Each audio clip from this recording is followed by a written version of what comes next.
जय किसान साथियों, आज रविवार है और तारीख है 17 सितंबर। साथियों, शनिवार को अपने एक रिव्यू करते हैं फसल भाव के ऊपर, जो पिछले सप्ताह के अंदर भाव रहे हैं उनके बारे में, और अगला जो सप्ताह है आने वाला उसके जो है भाव कैसे रह सकते हैं साथियों, तो आज भी चर्चा करेंगे। सबसे पहली चर्चा करेंगे साथियों कॉटन के अंदर। देखिए, पिछले सप्ताह कॉटन के अंदर एक ब्रेक जो था वो लगता हुआ नजर आया, जो पिछले सप्ताह लगभग 8,000 के भाव जो है कॉटन टच कर गया था। वहीं भाव जो है 7,800 से लेके 8,000 के बीच के घरों के अंदर ही जो है भाव घूमता रहा कॉटन का। तो ओवरऑल यही कहेंगे कि पिछले सप्ताह जो है कॉटन के अंदर एक ब्रेक देखा गया, और वो अपेक्षित था एक ब्रेक, क्योंकि अभी रुझान पूरा नहीं आया कि कितना कॉटन हो जाएगा, टोटल क्रॉप की जो फसल का जो उत्पादन है वो कितना हो जाएगा। इस बीच जो कल वाला तूफान आया था, उससे बहुत ही बड़ा जो है नुकसान हुआ है साथियों। तो वो भी एक फैक्ट रहेगा, क्योंकि कल से सोमवार है और दोबारा जो हाजिर की मंडी है वहाँ जो फसल आनी चालू होगी साथियों, वहाँ पर जो बोली चालू होगी। इस तूफान के नुकसान का भी अभी कोई पूरा आइडिया नहीं है, लेकिन बहुत बड़े स्तर पर नुकसान हुआ है। कुछ जगह पर तो 100% जो है कॉटन की फसल हनुमानगढ़, गंगानगर, हरियाणा का कुछ इलाका और पंजाब का जो कुछ इलाका है वहाँ पर बहुत बड़ी तबाही जो है हुई है कॉटन की। तो ये जब चीजें सारी कैलकुलेट हो जाएंगी, जब पूरा क्रॉप का पता चल जाएगा, इतनी फसल होगी, फसल के उत्पादन का जब पूरा एक आंकड़ा निकल के सामने आएगा, उसके बाद जो है भावों के अंदर सुधार बढ़ना चाहिए। और मंदा नहीं है कॉटन के अंदर, ये लग रहा है। लेकिन एक चीज मेरी नोट करना आप, आज ही किसी साथी ने बताया और कल भी किसी भाई का फोन आया था कि जो कॉटन आप चुगाई करके अंदर रख रहे हैं, उसको अंदर पड़े को सुंडी खा रही, गुलाबी सुंडी।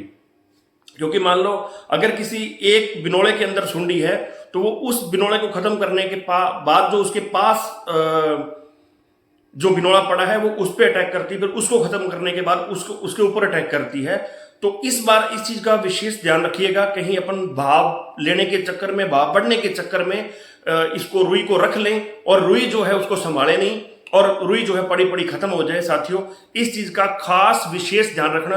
आज पंजाब से मेरे एक मित्र से बात हुई थी, उनके भी लास्ट ईयर पिछले साल जो है सुंडी आई थी, तो उन्होंने भी यही बोला कि कॉटन को लंबे टाइम तक रखना है तो उसकी सार संभाल जो है करनी पड़ेगी। तो आपके लिए भी विशेष तौर पर मेरा निवेदन है कि आप भी जो है इस बात के ऊपर जो है गौर जरूर करना। कॉटन में मंदा दिखाई नहीं दे रहा साथियों, और अगले सप्ताह भी भाव जो है पॉजिटिव रहने की संभावना है। बात सरसों की करें साथियों, सरकार की जो खबर आई थी कि सरकार रिलीज करेगी, अपनी कंपनी है उनसे सरसों बेचेगी सरकार, उस खबर का बीच में ये सम्मेलन आ गया G20 वाला, और उसके बाद भी सरकार का कोई एक्शन का रिएक्शन अभी आया नहीं। लेकिन लग ये रहा है, जो माहौल बन रहा है कि सरकार सस्ते में सरसों नहीं बेचेगी। सरकार जो सरसों बाजार में उतारेगी उसका भाव जो है वो अच्छा रखेगी, इसलिए सरसों के बाजार को बल मिला है। और पिछले 2 दिन में बड़े प्लांट लगभग 150 पौने 200 रुपए तक सुधरे हैं, और कल से हाजिर मंडियों के अंदर थोड़ा बहुत उनका प्रभाव दिख सकता है। लेकिन सरसों में जब तक इस चीज की स्थिति क्लियर नहीं होती कि सरकार कितनी सरसों बेच रही है और कौन कौन से स्टेट में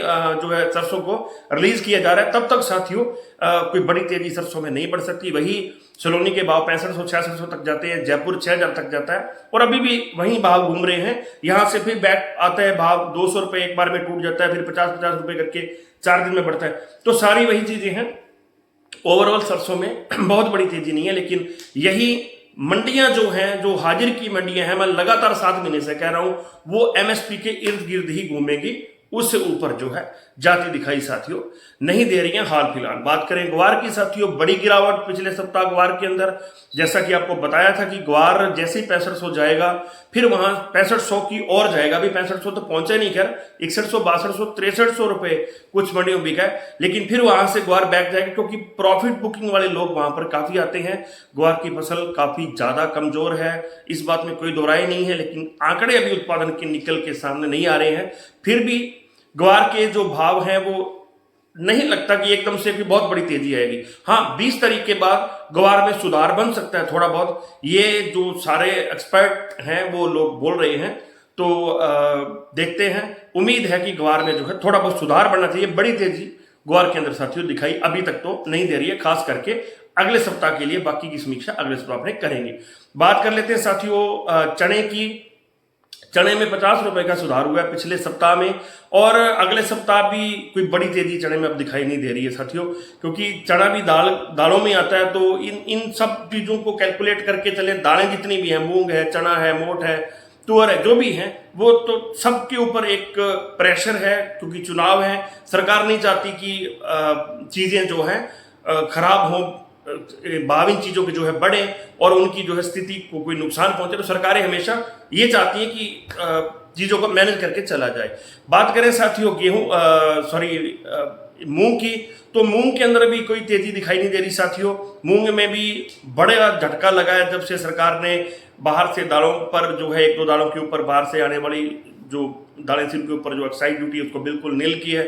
उसके बाद काफ़ी झटका लगा है, लेकिन उम्मीद ये है कि मूंग के भाव ज़्यादा नीचे नहीं जाने चाहिए। मूंग अभी लगभग 8,000 से लेके 8500-8600 के घरों में घूम रहा है, और अगले सप्ताह भी ये मेंटेन रहना चाहिए, रिटेन कर देना चाहिए। उम्मीद है कि यही भाव जो है रहने चाहिए। गेहूं की बात करें साथियों, तो गेहूं के भाव स्थिर हैं, गेहूं में तेजी बनती नहीं लग रही है।